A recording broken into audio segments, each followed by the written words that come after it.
Hello, and let's talk about the arrest of the Pinjara Tod activists in New Delhi.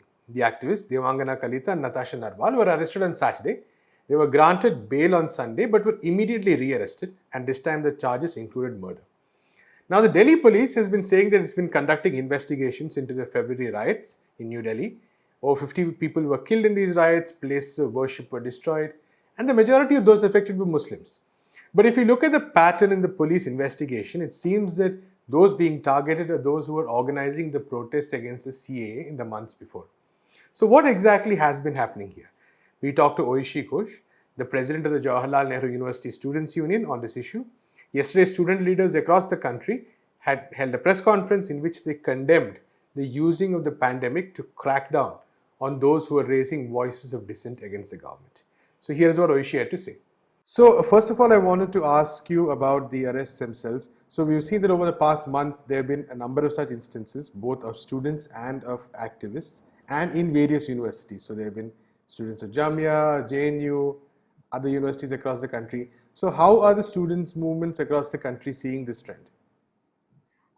See, there is a continuous threat as for we see now, and the pandemic at this moment has been used as an opportunity to repress the voices of dissent, which we were expecting what sort of, but we didn't know that what kind of pandemic is going to come and how long we will be locked up. So Right. this lockdown has been manipulated, has been used in a negative way. Mhm. And what the BJP government, like this government is trying to do, they knew that before the pandemic started, there was full-fledged protest going on, which was very much inclusive in nature. Every part of the country corners, people were getting united against this government, against this policy, which were anti-people majorly. Because even the students, what they were demanding is scholarships, better education system, protesting against the new education policy, and every other thing. Obviously, against the CA, NRC, NPR.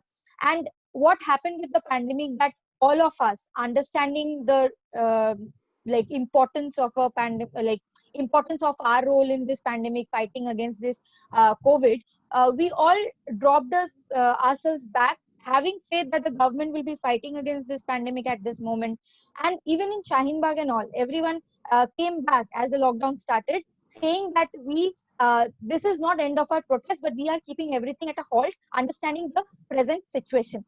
So now what the government's trying to do is exactly the opposite. They're taking opportunity of this pandemic and trying to target students because they fear that after this pandemic, the lockdown is over, so that students are not again back to the streets. This is a tactics what I can understand or foresee. Or students are not having the courage to maybe come back again on the streets. This is just a kind of vilification used against student voices, trying to curb the dissent voices, so that tomorrow when students again come back to the streets, they will think 10 times before coming out. Yesterday's notification by the Pondicherry University administration that whoever participated in protest will not be given scholarships are exactly threats that has been used by the government, used by these administrations, just so that students' participation becomes lesser and lesser in the coming days. Right. And we also see this because the Delhi police has been supposedly investigating the riots that took place in February, the anti-Muslim violence. But all the people who are being arrested are those who were involved in organizing the anti-CAA protests, those who took part in those protests. So it is clear that this whole inquiry is basically just kind of a hogwash. Yeah, that is obviously because the Delhi police at this moment and the crime branch, whoever associated with the Delhi police, especially I will talk about Delhi, is working as a henchman of the RSS, and there is no doubt in it. Start from the 5th January attack, and I would again go back to 15th December, the attack that happened on the Jamia students. Nobody can forget that how police went into the university. Whatever be the situation, as the police cited that there were other people who were getting into the university, doesn't in any way give any democratic rights to the police or the state to go inside an university and shoot inside a library just to catch hold of certain Absolutely. people. And there is no proof till date that who were the people, what happened and not. Right. Secondly, in front of the police, when Gamia students again were wanting for justice, they were trying to come out with a march. We saw how there were young, like Hindutva Brigade supported like people, boys, young age boys, who came out and shooted in front. and Shadab, a Jamia student, was hurt. Did you find any like justice given to Shadab till date? No. So there has been instances, thousands of instances, that where the Delhi police has acted very biasly. In front of them, there have been shooting happening, and they have casually said that we couldn't control. We didn't know what was happening. We just didn't know. And now the police is blaming all these people, Jamia students who were organizing protests or everything. And how, I want to specifically talk about Devangana's case and Natasha's. In 3-4 days back, when they were like brought in front of the DM, and then the court said that they can be granted bail on the fact that there has been no instances of proof. And when, how dramatically the crime branch again comes in, and the special cell comes in and said no, we have different cases for them. So it's just the attitude, the political motivation, that no, we just have to keep them behind the bars, Right. because this is a revenge seeking attitude we have. Absolutely. And whatever, you don't have proof, okay, we will bring 10 more cases. It's just uh, engaging you into 10 more cases so that you can never come out proving yourself right. And this media targeting that goes on, first they will name you that UAPA. You know what UAPA does? It immediately targets you as a terrorist. And the problem with a law like UAPA is that it is not on the government or the state to prove that you are a terrorist or not a terrorist. It's on you to prove yourself that you are innocent. Right. So it becomes really difficult in a situation like that. And immediately the media narratives that goes around you, that you are already the breaking news of the country, that you are maybe suspected terrorist. So Right. people don't follow up the next stories, what is happening, whether you are innocent, not, what. I'm just not even going to that details, but that immediate assumption that, oh, she's from JNU, or he's from Jamia, or she's from Jamia, or he's from JNU, you are a terrorist. And you see the character assassination that throughout happened with Exactly. Safura Zarkar. Like, it is nobody's concern whether she's married, she's pregnant, and what not. She's a citizen of this country. She has every democratic right to protest. And the kind of nasty, unethical comments made by ministers or people associated closely with the ruling party has not been summoned till date. The Delhi Commission of Women made a notice to Delhi police. Kapil Mishra is still making pathetic comments all over Twitter.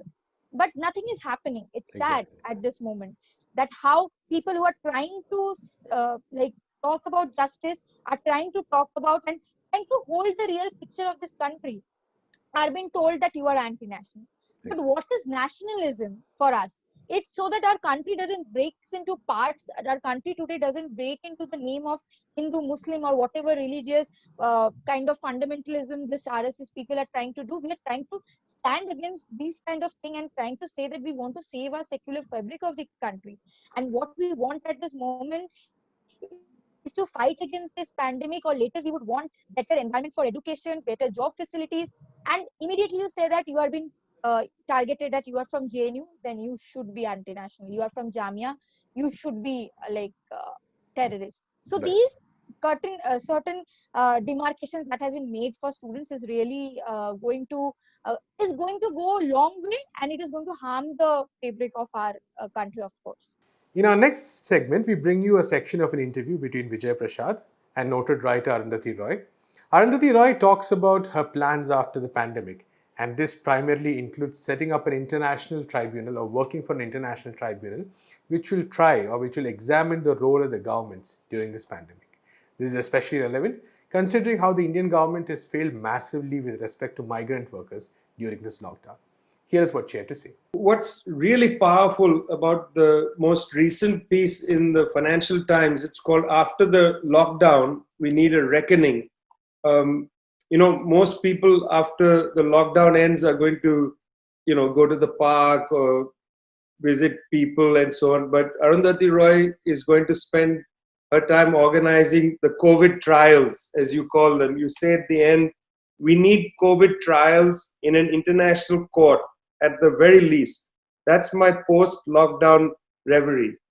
Could you talk a little about the COVID trials? So actually, the Financial Times, really what they did was they asked me, can you write 150 words for us about what you're most looking forward to doing when the lockdown ends, like meeting a friend or going to a place in the city that you missed. And so I said, listen, sorry, I don't have these 150 happy words, so just ask someone else. And the editor said, no, come on, just write whatever you want, So I wrote this little piece. And I was talking about the fact that, you have a situation where there were 545 COVID positive cases with 10 deaths when they announced the sudden lockdown after dilly-dallying for 2 months. And then this punitive lockdown, at the end of which, even by the own faked government figures, now you have more than 125,000 cases, and it's spread all over because of the exodus and so on. So, and then you have this stigmatization that took place. You have you had the stigmatization of Muslims as the spreaders of disease. You've had killings. So, and then now you have a situation where you created this exodus, people jammed into sort of labor camps, which were known as quarantine camps, and people jammed in bus stops, people jammed on highways, no social distancing, that horrible term that people use who don't understand caste. But then you've created a situation where this labor force is now gone home in these traumatic conditions and is spreading the virus in the countryside. Meanwhile, you have the elite, and we have TV shows about how planes are being sanitized and airports are being sanitized for them. And I said, so what are we thinking now? Are we going to in the age of COVID? Doing this means you have plans to hermetically seal the flying classes off from the walking classes. So I said, so apart from caste apartheid, you're going to have religious apartheid with your new citizenship law and the lynchings and the detention camps.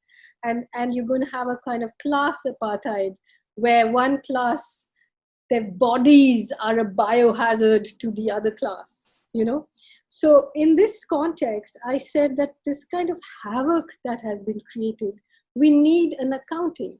And when I say COVID trials, obviously I would have liked to say revolution, but the point is, when I say COVID trials, it comes from me as a person who has lived so many years in this country where you stop expecting any result from a trial, but you know that the documentation that it creates is in itself an act, a revolutionary act.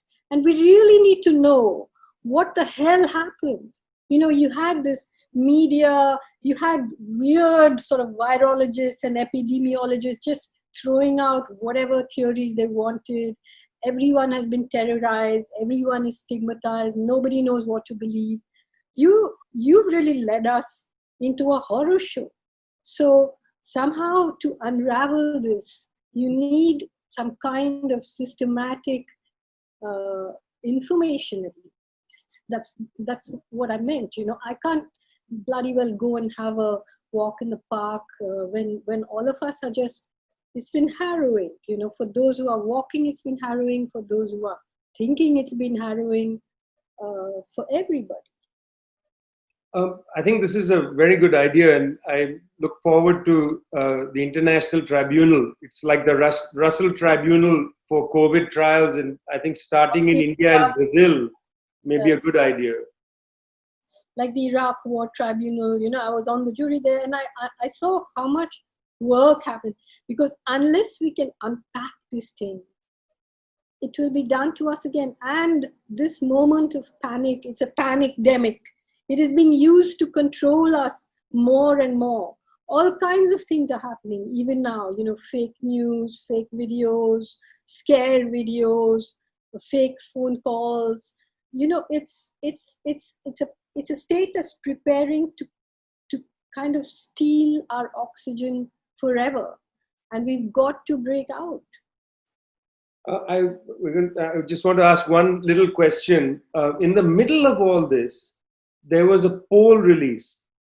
I'm sure you saw it because the media made a lot of it, which showed the Prime Minister's popularity has risen. what are we to make of these kind of polls? They strike me as more propaganda than actual evidence of anything, and yet here it is. It's a poll. Well, first of all, I don't know, like in this situation, who could they have polled? Those people who have phone numbers or on the internet or something. So this particular poll, I wouldn't pay much mind to. However, I think that we have to be prepared to understand. And I think quite often the left in its rationality doesn't understand.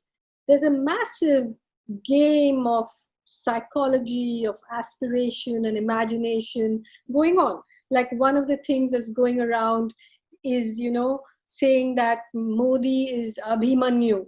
He's alone. He's caught in the Chakravyuh. People are gherawing him. So the Hindus, you must come to his rescue. So the man who effed up like a billion people is now the victim of, everybody else, including those people. But then one cannot minimize the appeal of something like this, So I think people are psychologically fragile, frightened. So what I actually don't know what's going to come out of this. All I know for sure is that if there's a breakdown, now you can see the seams coming apart at the edges. You can see rioting. You can see people fighting for food. It's not political, it's sporadic right now. But if there were some kind of massive unrest, it will be immediately sought to be managed with more Hindutva, more communalism, more trying to blame a particular community or particular, kind of politics or particular people, So we can expect more of the same in a heightened situation of fear and control. I mean, as you know, while everyone's locked down, these people are moving their chessmen very fast. People are being arrested, Muslim students, young people being arrested under under the UAPA. Even today, 2 young students of JNU were arrested. Everything is being put into place in the hope that when things reopen, the old protests against CAA and all don't rise up again. So while we are locked up, they are doing everything to consolidate their positions. Including the arrests, including our NewsClick friend Gautam Navlakha, and leftward author Anand Teltunde, picked up in the middle of this lockup. That's all we have in this episode of Let's Talk. We'll be back tomorrow with the latest news developments of the day. Until then, keep watching NewsClick.